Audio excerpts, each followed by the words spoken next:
Et salut les trekkers, c'est Alex, j'espère que vous allez bien. On se retrouve aujourd'hui pour une nouvelle vidéo. Si vous avez cliqué sur cette vidéo, c'est que vous êtes un débutant en randonnée ou en trek et que vous ne savez pas quel volume, quel litrage choisir pour votre sac à dos.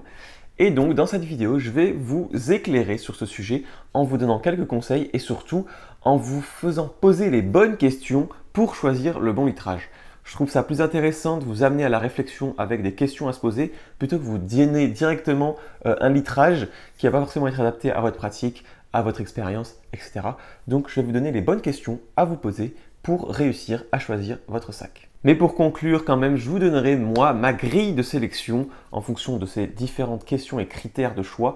Quelle grille de choix je fais pour sélectionner le sac dont j'ai besoin pour telle ou telle activité.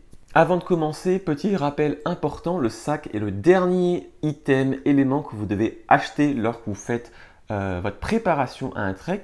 Pourquoi c'est le dernier élément à acheter? Puisqu'en fait, vous devez d'abord acheter tous vos équipements, vos affaires, vos vêtements, etc. pour voir le volume de votre équipement et ensuite adapter le sac à votre volume d'équipement. Imaginons que vous achetez un sac de 40 litres, mais que vous avez 50 litres de volume d'équipement. Eh bien, vous devez racheter un nouveau sac adapté à ces équipements ou alors réduire votre liste. Donc, achetez tous vos équipements, mettez-les dans un sac poubelle. Vous verrez combien de litres fait ce sac poubelle et donc combien de litres fait votre équipement total. Et vous pourrez acheter un sac adapté à votre pactage. Également important, plus un sac est gros, volumineux, plus il va être lourd de base, parce qu'il y aura plus de tissu, son armature sera plus grande. Et également, plus un sac est grand, plus on a envie de le remplir, puisqu'on a horreur du vide. Donc attention à pas trop prendre trop grand, sinon on va remplir de choses inutiles. Et les au cas où sont en général à bannir de sa liste d'équipements pour la randonnée, le trek. Petit point sur la chaîne avant de commencer le vif du sujet, je tenais à vous remercier énormément. En à peine un mois, vous êtes plus de 150 à avoir rejoint la chaîne YouTube. Donc je vous en remercie grandement. Si vous n'êtes pas abonné, n'hésitez pas à le faire. C'est gratuit pour vous. Moi, ça me soutient dans mon travail. Ça me permet d'avoir des opportunités, etc. Et aussi, n'hésitez pas à mettre un petit pouce bleu pour me soutenir. Voilà, on attaque de suite la vidéo. Et la première question qu'on va se poser, c'est quelle activité, quelle durée, entre guillemets, de randonnée vous voulez faire? Est-ce que vous voulez faire de la randonnée à la journée? Est-ce que vous voulez faire 2-3 jours de trek? Est-ce que vous voulez faire une grande randonnée de plus de 7 jours? L'activité, la durée de votre randonnée va impacter sur la taille de votre sac parce que plus vous partez longtemps, plus vous avez besoin d'affaires. À partir d'un certain nombre de jours, moi je dirais à partir de 4-5, de toute manière, j'emporte la même chose que je parte 5 jours ou 30. Petite problématique en plus, je sais que le budget est assez important, donc on essaye souvent d'avoir un sac assez polyvalent qu'on va pouvoir utiliser sur une multitude d'activités, que ce soit à la journée, sur plusieurs jours, en hiver, en été. Malheureusement, il va peut-être falloir envisager d'acheter un sac pour chaque activité, puisque le sac à la journée ne va pas être le même que le sac de trek, le sac d'hiver, parce que les affaires sont plus volumineuses, va être plus grand que le sac d'été. Deuxième question à vous poser, c'est est-ce que vous allez dormir en hébergement, c'est-à-dire en gîte, en refuge ou en bivouac, c'est-à-dire avec votre tente. Si vous dormez en hébergement, vous n'aurez pas besoin de porter votre tente, votre matelas, peut-être pas forcément le sac de couchage si vous dormez en hôtel. En revanche, si vous êtes sur du bivouac en full autonomie, eh bien, vous allez devoir porter votre tente, votre matelas, votre sac de couchage. Donc ça fait du volume en plus et donc un sac plus grand nécessaire. Donc voilà, deuxième question, c'est est-ce que je dors dans des hébergements ou est-ce que je dors en bivouac en autonomie? Troisième question, ça va être les repas. Est-ce que je vais être donc en hébergement et en pension complète, c'est-à-dire le petit déjeuner, le midi dans un restaurant ou dans un gîte d'étape et le soir dans le gîte, le refuge, l'hôtel où je vais dormir? Du coup, là, vous n'avez pas à vous soucier à transporter votre nourriture, tout est fourni dans votre pension. Donc, ça va faire moins de choses à transporter. Est-ce que vous êtes en demi-pension? C'est-à-dire vous êtes en hébergement, vous mangez que le matin et le soir. Le midi, soit vous transportez votre nourriture, soit vous en arrêtez dans une boulangerie, un gîte, un refuge sur l'étape. Et donc, ça vous fait également gagner du volume et du poids. Et la troisième option, c'est vous êtes en totale autonomie, c'est-à-dire que vous avez votre propre petit déjeuner, votre propre repas du midi et votre propre dîner. Ce qui vous fait prendre beaucoup plus de choses dans votre sac, donc qui nécessite un sac plus grand. Des fois, ça dépend aussi de quel itinéraire vous avez choisi. Moi, des fois, quand j'étais sur le GR70, je ne prenais pas de petit déjeuner parce que je m'arrêtais dans la boulangerie qui arrivait dans le premier village et je me prenais 2-3 chocolatines ou pain au chocolat pour les nordistes.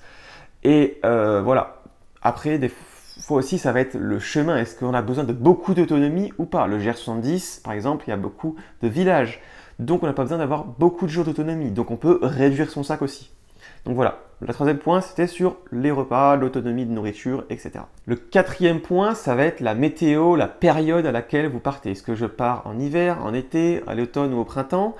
Voilà, ça va. Si on part en hiver, on va avoir besoin de vêtements chauds, donc de vêtements beaucoup plus volumineux.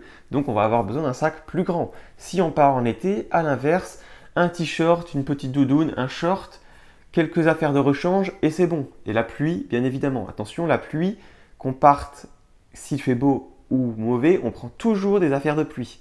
Ce n'est pas une condition négligeable. Cinquième point, est-ce que je pars seul? Est-ce que je parle avec des amis, mon conjoint, ma conjointe ou avec en famille des enfants? Si je pars seul, pas de questions à se poser, je dois transporter tout mon matériel moi-même. Si je pars avec des amis ou mon conjoint, ma conjointe, on peut peut-être mutualiser des objets, le réchaud, la tente, et on peut se partager le volume et le poids. On peut se répartir les choses. A l'inverse, vous partez en famille avec des enfants, les enfants ne peuvent pas porter des choses très très lourdes, donc il va falloir peut-être que vous portiez des affaires aux enfants, donc rajoutez des affaires en plus des vôtres.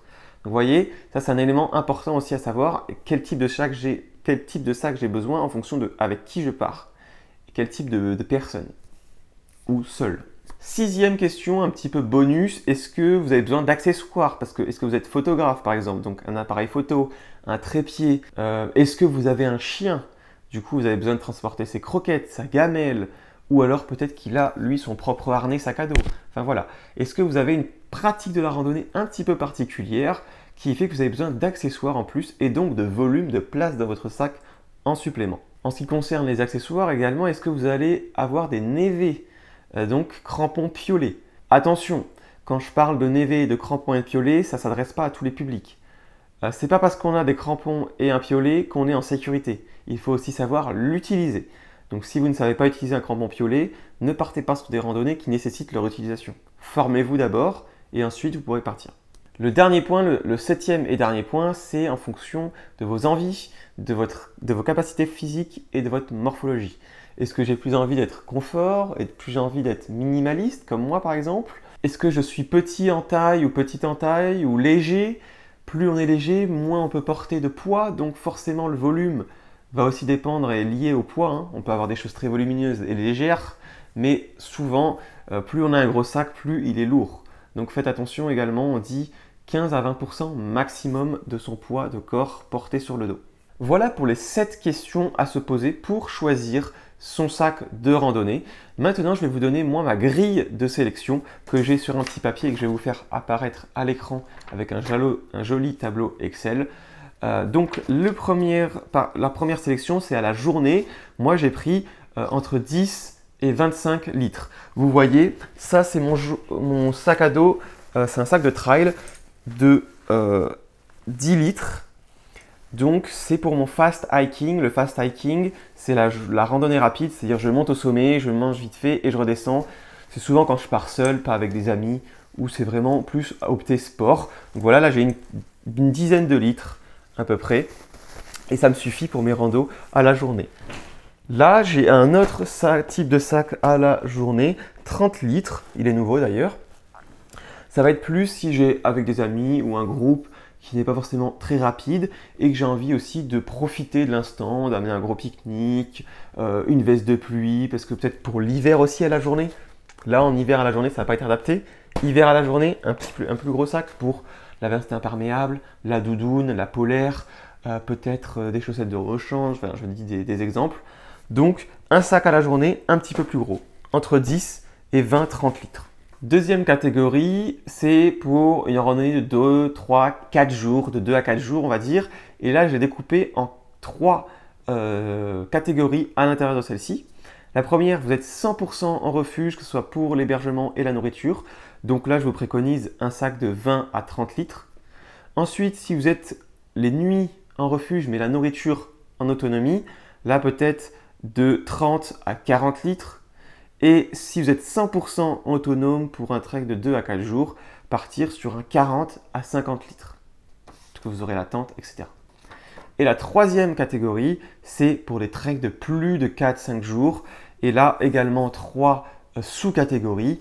Vous êtes un 100% en refuge avec le repas et l'hébergement. Là, vous pouvez partir sur un 30 à 40 litres. Par exemple, pour le chemin de Compostelle, si vous dormez dans les gîtes d'étape, un sac de 30 à 40 litres, c'est parfait si vous n'avez pas à vous préoccuper de l'hébergement et de la nourriture. Ensuite, en trek de plus de 5 jours, mais avec les nuits en refuge, mais la nourriture soi-même, en autonomie, là peut-être 40 à 50 litres. Et en trek de plus de 5 jours, en full autonomie, 100% autonome, là de 40 litres, moi j'ai un 38 litres, ou jusqu'à 60 litres, moi je vous conseille un 50 plus 10. C'est très pratique. Si vous n'avez pas beaucoup, vous avez 50 litres, et vous avez une petite réhausse de 10 litres pour faire 60 litres. Donc voilà, moi ça c'est mon sac personnel, 38 litres, le Exhaust 38. Je peux partir 3 jours et je peux partir aussi 20 jours. Donc voilà. Et ici c'est un sac à dos Décathlon débutant, je dirais, pour un trek en autonomie où on a besoin un peu plus de place. 50 plus 10, ça fait 60. Voilà les amis, j'espère que cette vidéo pour choisir le litrage de votre sac vous aura été d'une grande aide. Si c'est le cas, n'hésitez pas à laisser un pouce bleu. Dites-moi vous dans les commentaires quel type de litrage vous utilisez pour quel type de randonnée. Et on se retrouve une prochaine fois pour une nouvelle vidéo. Ciao ciao!